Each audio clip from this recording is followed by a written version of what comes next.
Welcome to the Transformative Neurotherapy Podcast with your host, Dr. Heather Putney, founder and executive director of Transformative Neurotherapy. This is the place where healing happens faster. Because let's face it, your brain doesn't come with an owner's manual until now. Here, we take a holistic approach to brain health, bringing together science, mind-body harmony, and the tools you need to optimize your well-being. Whether you're a high performer, executive, athlete, longevity hacker, or just someone tired of your brain working against you, Dr. Putney is here to help you unlock your full potential. From brain fog to chronic stress, we're covering it all so you can finally experience brain health, mind harmony, and total well-being. Ready to get unstuck? Let's get started.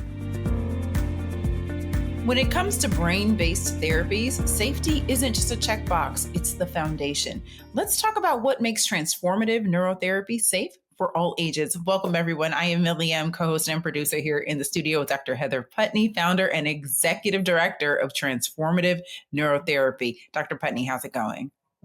It's going great. Awesome. I know this is a question you get all the time, so let's just dive in. Is neurotherapy safe? And we'll talk about adults, but we'll also talk about the safety with kids. Talk to us about that.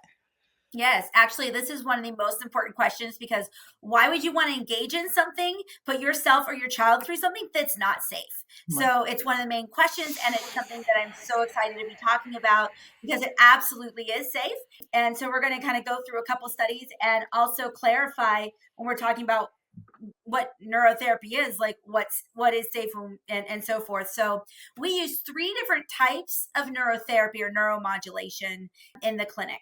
Okay. And so neuromodulation just means like we are actually giving an input into the brain. And that's a little different than neurofeedback where there's no input. There's just like biofeedback from the body. This, we are actually adding something to the system.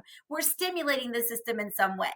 And there's 3 different ways we do this. People, all the rage right now, people talk a lot about photobiomodulation, LED light therapy, stuff like that, right? It's not one that people are too concerned, but it is a form of neurotherapy and neuromodulation that we use. And we have different frequencies and different intensities, certain wavelengths that have been researched to help improve with cognitive decline, with brain fog, like post-COVID, with depression, anxiety, and so forth. And so we use those frequencies, and we can also pulse them at certain intensities as well. So we can just actually target certain parts of the brain where we would like to, place that light therapy. So, like I said, most people aren't too worried about the safety of light therapy. It's out there in so many different things. And the only adverse effect that can be is that sometimes these can get a little warm. The feeling of light on your head can be a little warm, and some people are more sensitive to that than others. So that is, form number 1, which is light therapy. The second one is pulsed electromagnetic field, PEMF. And we hear about EMF all the time in society, right? We are impacted by EMF. We usually hear about it in a negative way. And that is because it depends on the frequency of the EMF. And there are certain frequencies that are actually harmful to our body. But there's also frequencies that we can create that are in resonance with our body or can help our body. So we use these pretty cool little coils. It's a magnetic coil in here to send very gentle, specific frequencies that are in alignment with our body. And we can use it on the brain and we can use it in the body. So we've got some really cool frequencies we use. One of them that I love to use, I use on the body a lot of the times, is inflammation reduction. So what we'll see is we know a lot about that gut-brain axis, right? And how inflammation in the gut can also create a neuroinflammation. So sometimes when we're doing treatment on the brain, we'll actually put a couple of these coils on the gut and run an inflammation reduction protocol. And so it can reduce inflammation in the whole system. It also can reproduce any of the frequencies that we've talked about in different podcasts that your brain creates or maybe is lacking. So we can kind of put that on there. And the cool thing about this is you don't feel it, you don't notice it. It is super gentle. This is actually the beginning of neuromodulation, and necessity is the mother of invention. And so the developer for this actually had a newborn that was born with hypoxia, or like a blue baby. He had lack of oxygen to the brain, and it caused damage. And so he was not okay. He was already in the field of like neurofeedback and stuff, and he wasn't okay with the idea of his son being cognitively delayed and that he couldn't do anything about it. So he started researching what can we do that's gentle and safe for a newborn that can help stimulate his brain. So that's where this came up with pulsed electromagnetic field. So this is actually gentle and safe enough to use even on newborns to try to help stimulate the brain and try to help, kind of boost the development and increase oxygen and blood flow to the area, which I said is what he was trying to counteract. So this is actually the first of the neuromodulation field. And then we've kind of it's continued to advance from there. So like I said, super safe that you can use on the body and on the brain, depending on the needs. But the one that people are the most concerned about when they're talking about safety is electrical stimulation. When we use the electrodes, we put a little bit of paste and we stick it on the certain parts of the brain that we want to balance, right? So that's the thing that concerns everybody. Okay, we're putting electricity in the brain, right? So it sounds really crazy, but it's not all that weird. I'm going to ask you to share screen here in a second. Let me get to the image. Let's go ahead and click to the screen really fast. So we hear about TENS units all the time. And they're sold over the counter and so forth. And it's used in, physical therapy offices, or people can just buy it off of Amazon. And what a TENS unit is just electrical stimulation that you put on these pads at different parts of your body to increase blood flow, which will reduce inflammation and so forth and help the body heal. So what's interesting about this is that the intensity can range anywhere from 0 to 80 milliamps or up to 100 milliamps. So, that's actually pretty powerful. And it's meant to be used, on the body, like you can see. Now we're going to go back. You can exit out for a second to what we do. Now you can kind of click it back on. So we use, instead of using it on the body, we're using it on the brain. And so there's been a lot of studies done around the safety of this and safety of repetitive sessions for, on the brain and how safe is it. So this is meta-analysis, which means it's an analysis of over 158 studies with a total of over 4,000 people having received treatment. And they're looking at, transcranial direct current stimulation and, what has happened here, how safe is it? So no adverse side effects were noticed.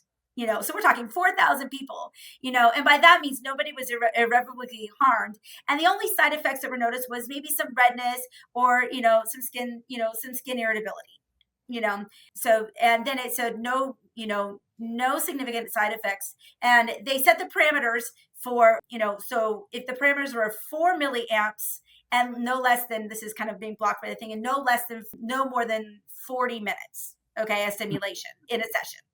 So, and that's what we max out at. So, and so that's what these studies show is that a maximum of 4 milliamps. Go back to the TENS unit, and that ranged up to 80 or 100 milliamps. So we're talking, we scale it way back down.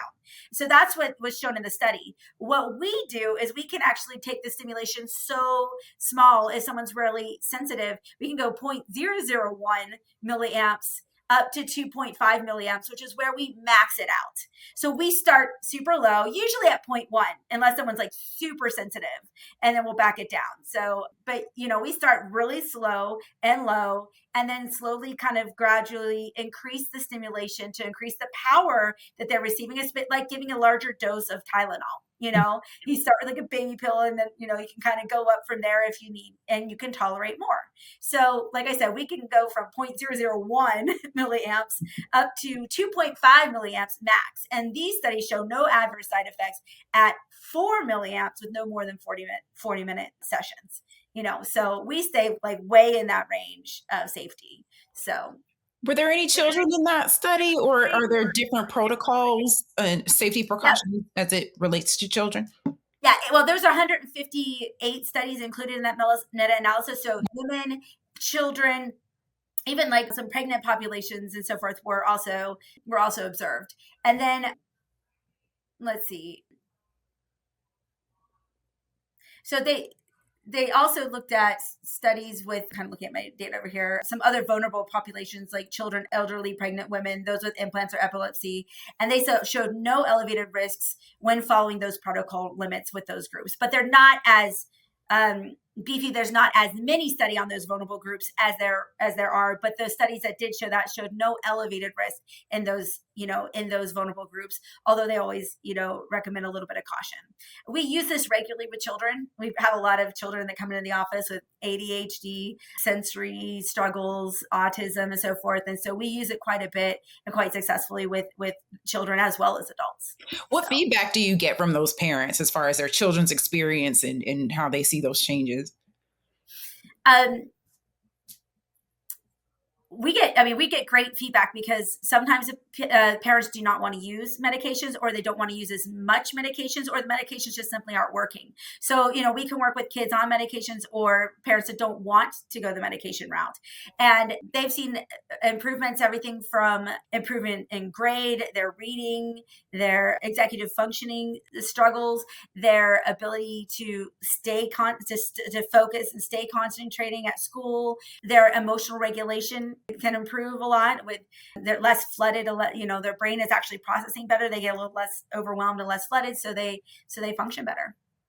Sounds good. And I know this might not be connected, but this is just a curious question that I had when you were showing your different tools there. Are there people who come to you who may not have a problem or an issue, but they want their brain to function optimally? Almost like I'm okay, but I want to be super, if that makes any sense. Yeah, you're talking about like our peak performance groups, or our high stress executives, right? Yeah. They want to be functioning maximally. So, giving a little perk up in the brain, like I want to put stimulation on my brain, like in that little gamma hertz, like it's almost like a coffee. It's almost like giving myself a little bit of coffee, where I'm just kind of like, okay, like alerting the brain at the end of the day, and you walk out and you feel a little bit more alert. The other thing is that people tend to, after treatment, one of the biggest side effects is people tend to sleep better. And they'll notice, that they sleep better at night post treatments. So that happens frequently. Love that. Thank you so much for breaking down all of these safety measures. I'm sure that's how you calm anybody who has any hesitation about neurotherapy. Completely safe, and you're in great hands with Dr. Putney. We appreciate your insight, and we'll see you next time. Thank you. You've been listening to the Transformative Neurotherapy Podcast with Dr. Heather Putney. Remember, your brain isn't supposed to hold you back. It's supposed to power you forward. So stop letting it crash your party and start letting it do its job. If you're ready to optimize brain health, sharpen your focus, and age like a fine wine, schedule your free consultation today at transformativeneurotherapy.org or call us at 412-204-7397. Because here, healing happens faster. See you next time.